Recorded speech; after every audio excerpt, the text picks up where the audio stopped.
Welcome to the National Sprint Car Hall of Fame and Museum. My name is Bob Baker, and I'm the Executive Director here at the National Sprint Car Hall of Fame and Museum. I started here back in 2008, so I've been here a little over 12 years, and I've been very fortunate with the people I work with and the great staff, volunteers, and National Sprint Car Hall of Fame inductees that we have here, who've all helped us make this place what it is. This is the only museum in the world that's solely dedicated to sprint car racing, so we're very fortunate that so many people help us with the museum. Most of the cars in our museum are rotated on every 30 to 60 days. There's different cars that come in and go out of the museum, so you can come in 2 or 3 times a year and see different cars, different exhibits, different displays, pictures, trophies, drivers' uniforms, and things in the museum that are rotated in and out. So it's a constantly changing museum, and that helps us keep it interesting for the people that visit us from across the country and also across the world. We're located right next to Knoxville Raceway, the world's most famous dirt track here in Knoxville, Iowa. So on top of our museum, there's suites that overlook the racetrack where people can watch the races. So it really is a special event center as well as a museum, and of course our museum store where we ship presents, sprint car merchandise and memorabilia to race fans all across the country.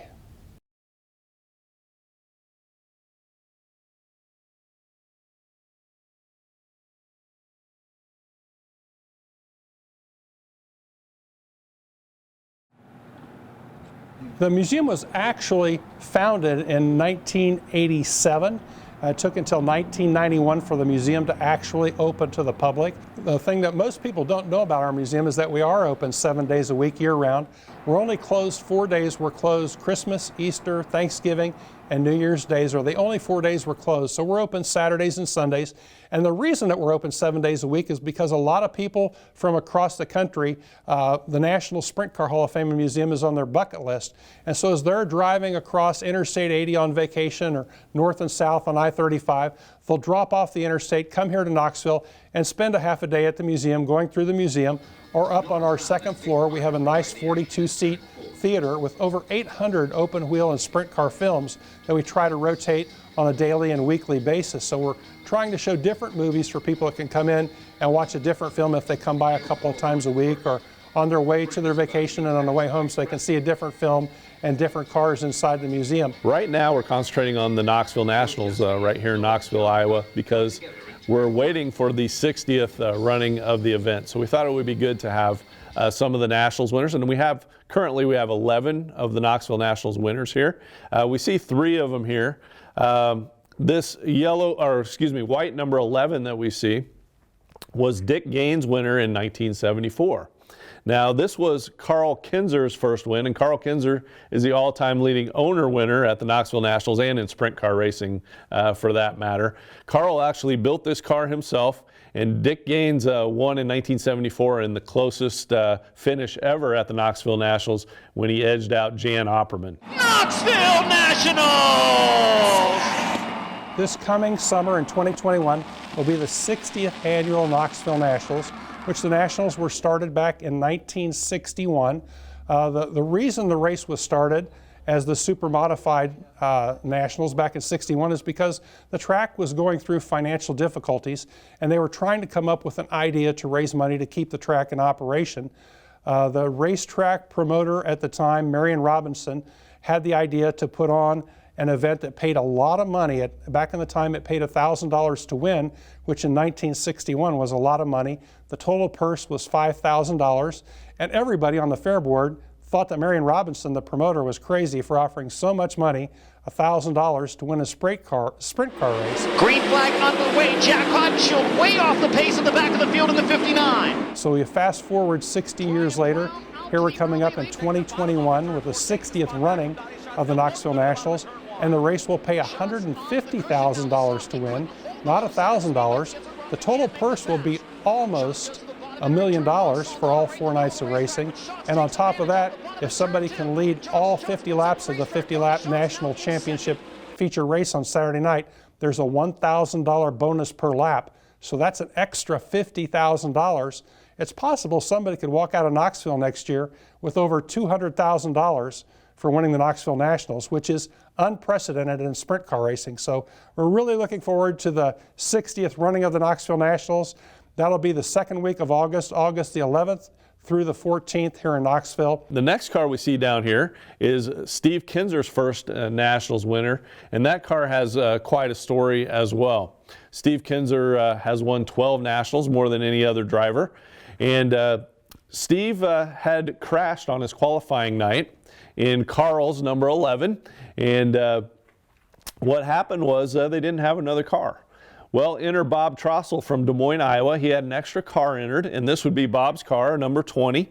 And Bob, a renowned owner over the years, they dropped Carl's engine in the car, and Steve ended up winning on Sunday afternoon of the 1980 Knoxville Nationals. Now, why was it run on Sunday afternoon? Because Saturday night was fogged out. And an Iowa driver has never won the Knoxville Nationals to this day. Well, the locals thought they might get a local driver to win that night, as Knoxville, Iowa's Mike Brooks was on the pole. So Mike was on the pole with a perfect score, and Harold Annette's sprinter, of course Harold Annette of TMC Trucking in the Des Moines area, and they were on the pole. And what happened was that race got fogged out Saturday night, and on Sunday afternoon Mike ended up blowing his tire and kind of went backwards at that point, and Steve Kinser won his first Nationals in car number 20. I think our 4 busiest days are definitely the 4 days of the Knoxville Nationals. We do a majority of our business for the season those 4 days. I mean, there's 20 to 25,000 people in Knoxville. We have a lot of activities going on every day inside our museum during the Knoxville Nationals. We have driver autograph sessions almost every hour from mid-morning until the races start at night. We have fanfare forums on our second floor, a variety of movies and films, and people speaking up on our second floor for the forums and different events we have. In addition, you just never know who you're going to see walking through our museum during the Knoxville Nationals.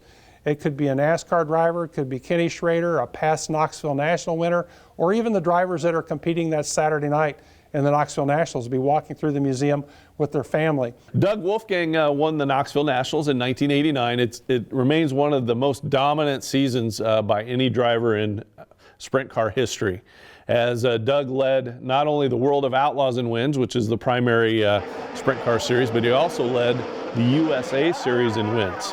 And there was kind of a split between 2 organizations that year, and Doug was the leading winner in each of those series. He didn't really care where he ran, and he won close to 50 races in this 8D. Really a dominating season, and obviously he also won the Knoxville Nationals that year.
I started coming to Knoxville when I was a teenager with my brother just to watch the races and have fun.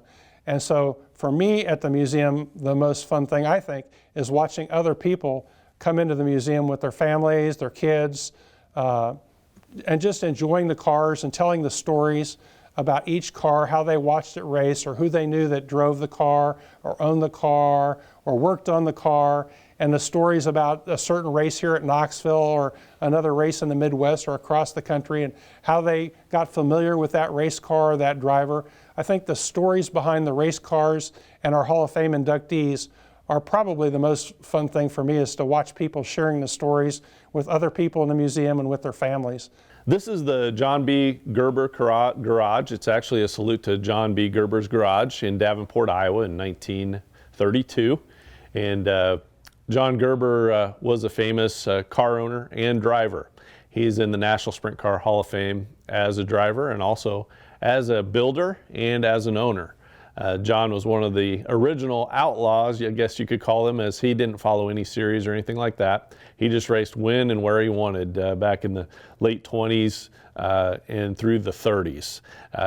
When he had a son, Jim, his wife made him stop racing, and he became an owner and actually owned the car that won the first race at Williams Grove Speedway out in Mechanicsburg, Pennsylvania.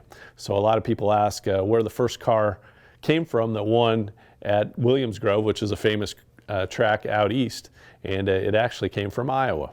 A lot of times when John went out on the road, they would do promotions and they'd call him the pig farmer. Even though he's from the middle of Davenport, Iowa, he wasn't really a farmer at all, but it was a promotion.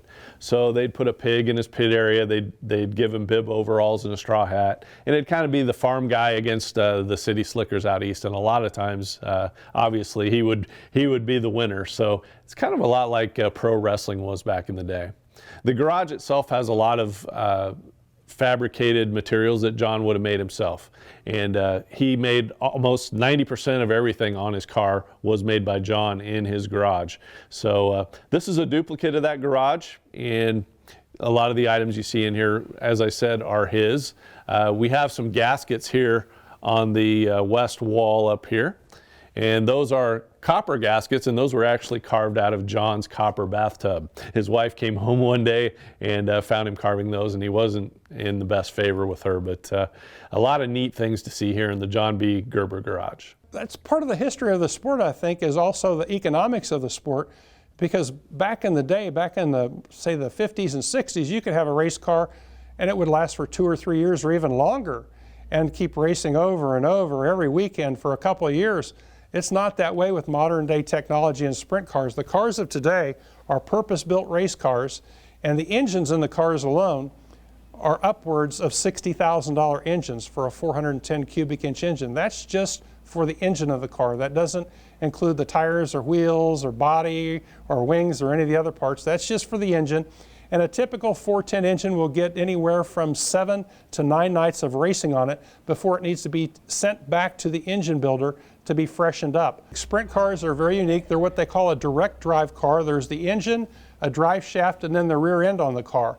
Also, something that's unique about the sprint cars, and traditionally so, is that the cars do not carry starters, batteries, generators, transmissions.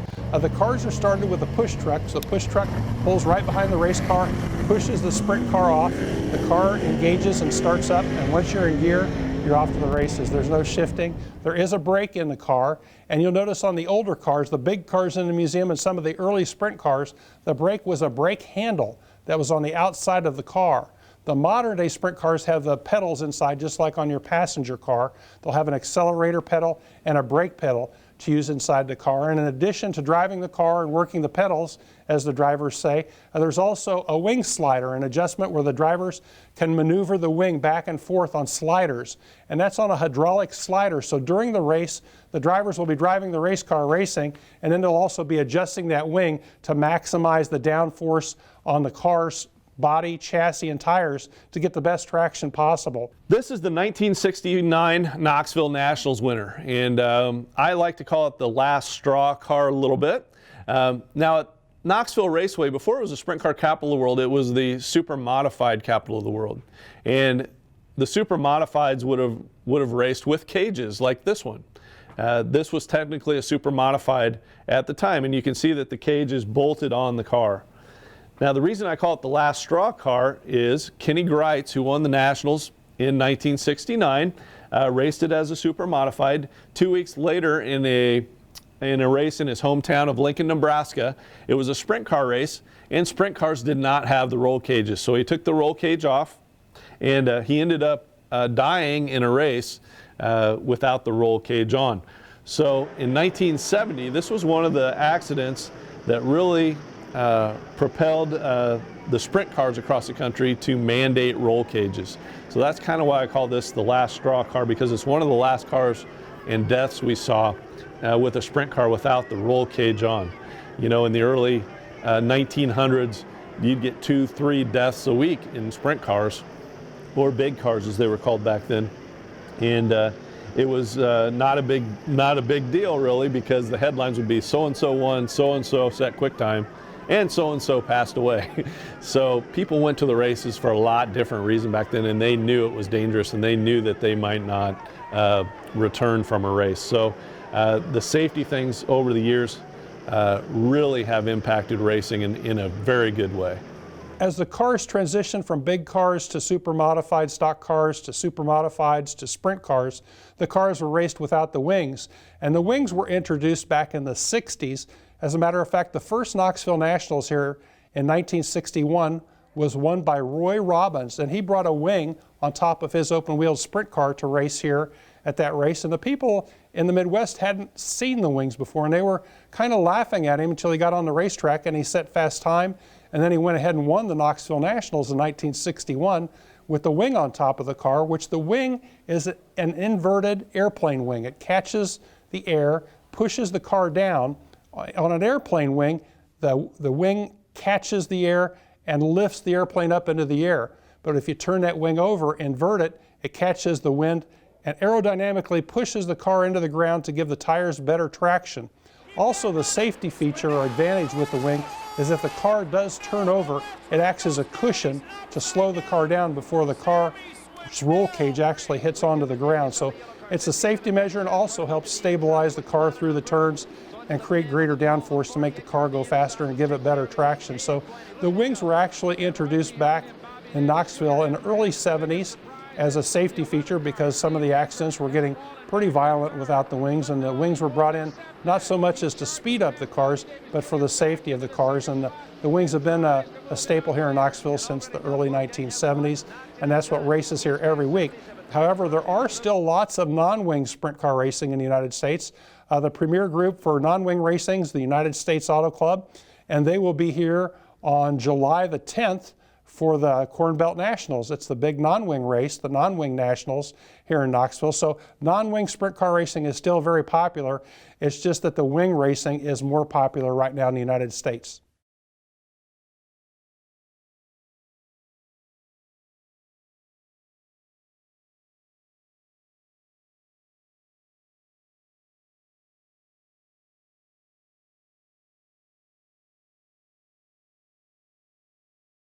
When the cars are loaned to us by the people who own them and restore them, they're brought to a building right across from our parking lot, and that's our staging building.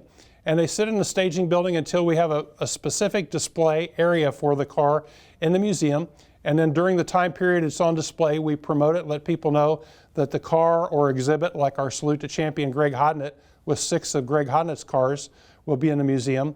And then when the display is over, when the exhibit ends, the car or cars go back to the staging building until the owners can pick them up and take them home.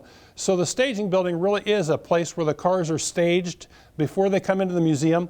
And it's also a place where the cars go and are stored until the owners can pick them up. So it really helps our museum rotate the displays and exhibits inside the museum for people to come in and enjoy. So if you're here at the races at Knoxville or for the Nationals, or you're visiting or crossing the country, you're always going to see different cars, different exhibits, different trophies, drivers' uniforms, videos, just a whole assortment of cars, different types of open-wheel cars, primarily sprint cars.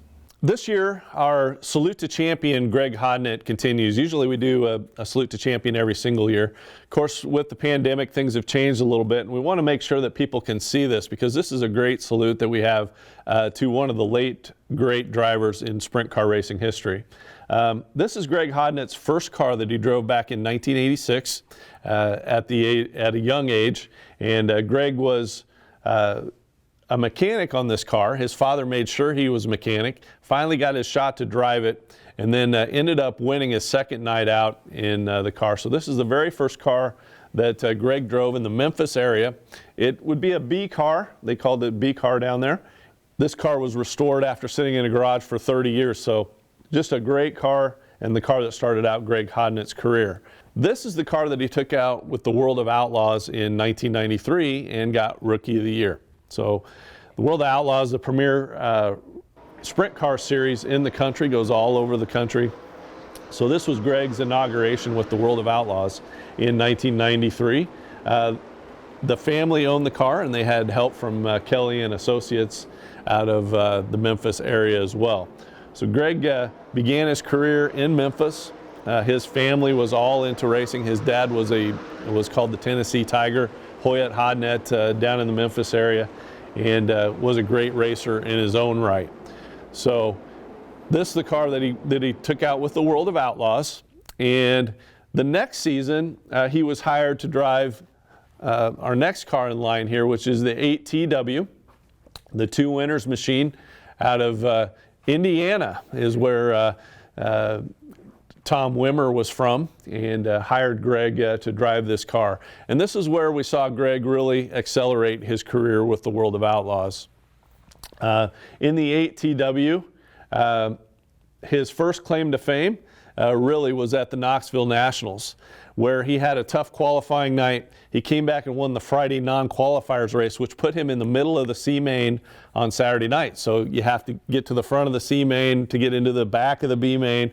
You have to get in the front of that to get in the back of the A. So he ended up passing over 50 cars and finishing 5th in the A main. So he came from the middle of the C main all the way up through the B and through the A. And people were starting to really take notice of Greg. The other thing that was unique about this team was they had a 3-car team with the World of Outlaws, which was unheard of at the time. So Greg's teammates were Jeff Swindell, who's going to be inducted in the National Sprint Car Hall of Fame with Greg, and also Joe Gertie. And they had a 3-car team out with the Two Winners team, was actually 3 winners for a year there with the World of Outlaws. So very tough to keep a 3-car team going, but they did a good job. Greg also won his first World of Outlaws event at Bayland Speedway down near Houston, Texas in this car. Halfway through the 98 season, Greg left a World of Outlaws team that was the Selma Shell 11H team, and he had a decision to make. He had an offer to race in Central Pennsylvania. Now, Central Pennsylvania has a wealth of racing history, obviously. It's really a sprint car mecca and hub for weekly racing. And Greg knew if he went off the road to make a living at racing, Pennsylvania would be a good place to do that. So he teamed up with the famous Apple Motorsports car here. As we take a look at the car, it was a famous car in Pennsylvania owned by Bob Stewart. And he picked up mechanic Lee Stauffer at that time. And the Apple Motorsports car and the team itself, over the next several seasons, won around 100 feature events in Pennsylvania and outside of Pennsylvania. They even went out against the World of Outlaws and swept races in Tupelo, Mississippi. So it wasn't a team that just stayed in Pennsylvania. They won a lot of races across the country, and Greg became very successful in that ride. Then he had an opportunity to drive for Al Hamilton, and Al Hamilton is the winningest car owner in the history of Central Pennsylvania. So Greg got into the 77 car here with Al Hamilton, and unfortunately we lost Al Hamilton just a few weeks ago. So, but they teamed up together, won 22 races in only a year and a half. So it was a really good combination, and they won a lot of races in that car. Now at this point, Greg was commuting back and forth from Memphis and ended up settling into Pennsylvania, and that's really where he settled for the rest of his career.